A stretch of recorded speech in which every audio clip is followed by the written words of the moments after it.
Assalamualaikum warahmatullahi wabarakatuh. Sebelumnya perkenalkan saya Baika Puspeka. Saya mahasiswa dari Universitas Tarumanagara Fakultas Kesehatan Prodi D3 Kebidanan dengan NIM 2433210002.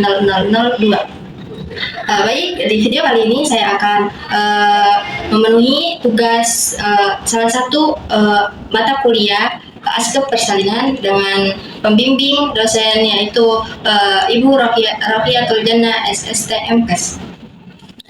Kali ini saya akan menjelaskan tentang anatomi tulang panggul wanita. Di sini tulang panggul wanita terdiri dari dua bagian tulang, yaitu pertama ada tulang lunak dan tulang keras. Yang pertama itu saya akan bahas tulang keras terlebih dahulu. Tulang keras itu ada ada coxa ya, atau tulang panggul. Dan yang kedua itu ada tulang sacrum terdiri dari 5 ruas sini. Dan yang ketiga itu ada tulang coxae atau tulang ekor ini. Dan kemudian di bagian coxa itu terbagi menjadi 3. Yang pertama itu ada ilium, ilium dalam dan ilium luar atau tulang lunak. Dan yang kedua ada ischium atau tulang duduk. Dan yang ketiga ada pubis sini. Baik, yang kedua yaitu tulang lunak terbagi menjadi 3 bagian. Yang pertama itu ada articulatio sacroiliaca yang menghubungkan 2 tulang ilium dan 2 tulang sacrum di sini. Dan yang kedua itu ada articulatio sacrococcygis yang menghubungkan 2 tulang sacrum dan coccygis atau tulang ekor. Dan yang ketiga itu ada symphysis pubis yang dihubungkan oleh arcus pubis. Nah, di bagian panggul wanita ini ada 3 bidang panggul. Yang pertama itu ada PAP atau pintu atas panggul yang terdiri dari promontorium, linea innominata atau lingkar atas panggul, dan ada pinggir atas symphysis di sini. Biasa yang disebut dengan istilah inlet. Dan yang kedua itu ada PTP atau pintu tengah panggul yang kira-kira ada di spina ischiadica di sini atau bisa disebut dengan midlet. Dan yang ketiga itu ada PBP atau pintu bawah panggul. Di sini ada symphysis pubis yang dihubungkan oleh arcus pubis atau dengan istilah outlet. Baik, selanjutnya saya akan menjelaskan tentang anatomi tengkorak kepala pada bayi.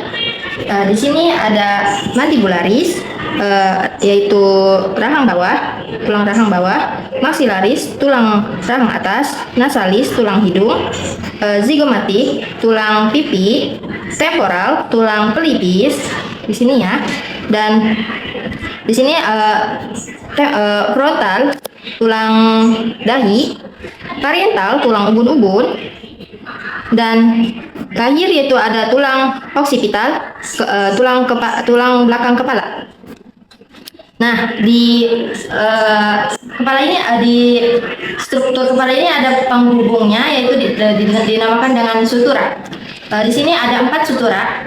Yang pertama di sini ada sutura frontalis yang menghubungkan kedua frontal kanan dan kiri. Di sini ini namanya sutura frontalis. Dan yang kedua itu ada sutura coronalis yang menghubungkan frontal dan parietal kanan dan kiri yang di tengah ini. Dan yang ketiga itu ada sutura sagittalis yang menghubungkan parietal kanan dan kiri yang di tengah ini. Dan yang di belakang ini ada sutura sutura labiode yang menghubungkan parietal dan occipital. Itu belum ditutup pakai panas. Nah, di sini ada 2 rongga, yaitu ubun-ubun besar dan ubun-ubun kecil. Di ubun-ubun besar itu atau ubun-ubun mayor terdiri ada 3 sutura. Di sini ada sutura frontalis, sutura coronalis, sutura sagittalis yang berbentuk segi 4 besar. Dan di belakang sini ada ubun-ubun kecil atau ubun-ubun minor yang berbentuk segitiga, dan ada penghubung yaitu sutura, dua sutura, yaitu ada sutura sagittalis yang ini dan sutura lambiode atau lambiode sutura.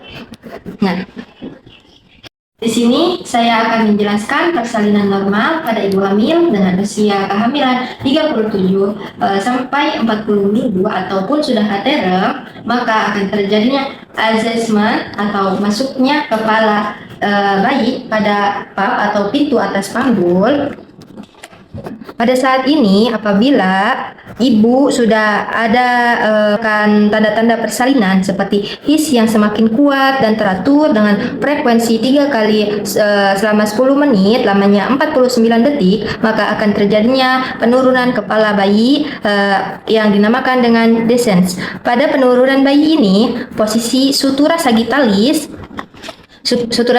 pada bayi berada di tengah jalan lahir yang dinamakan dengan sinklitismus, tepatnya di antara pinggir atas simfisis di sini dan pubis dan juga promotorium. Kemudian apabila sutura sagittalis bayi lebih mendekat pada atas simfisis, keadaan ini dinamakan dengan asinklitismus posterior. Tetapi apabila sutura sagittalis itu lebih mendekati promotorium, maka kondisi ini dinamakan dengan asinklitismus anterior. Kemudian pada saat ibu mengalami his yang semakin kuat dan teratur, maka terjadi penurunan melewati HODS 2 dan juga sampai di HODS 3. Di bidang ataupun di bidang sempit panggul. Pada masa ini akan terjadi fleksi, yaitu dagu bayi akan menempel ke bagian dada sehingga ubun-ubun kecil bayi akan lebih rendah dibanding ubun-ubun besar. Begini. Ubun-ubun kecilnya lebih rendah. Lalu melakukan fleksi atau putaran paksi dalam sampai ubun-ubun kecil berada di bagian depan simfisis. Seperti ini. Secara otomatis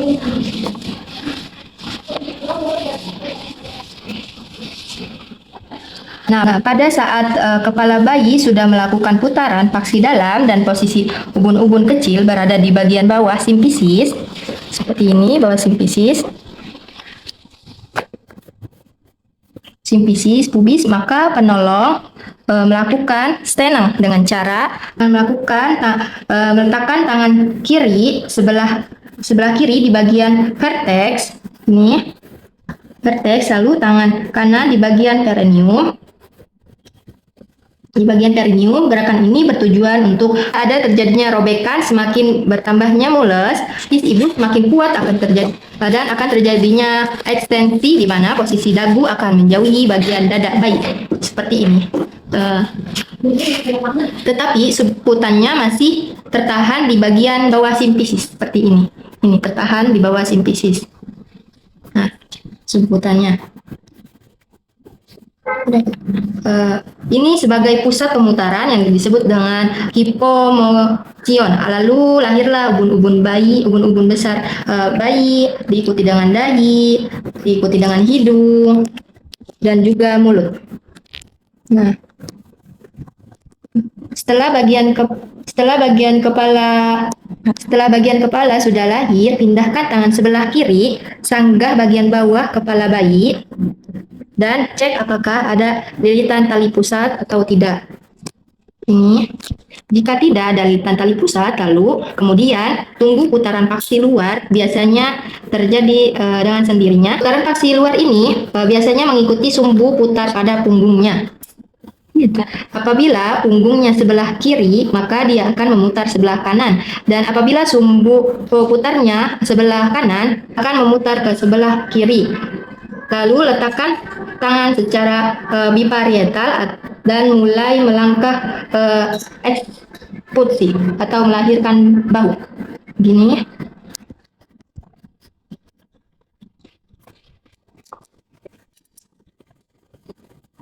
itu tarik bawah atau melahirkan bahu atas seperti ini ke bawah dan melahirkan bahu sebelah bahu bawah ke atas seperti ini. Kemudian bahu bayi sudah lahir semua, kita tarik, kita sanggah seperti ini dengan lembut dan susul dengan perlahan-lahan dan lahirlah bayi. Dan cukup sekian dari saya. Billahi taufiq wal hidayah. Wassalamualaikum warahmatullahi wabarakatuh.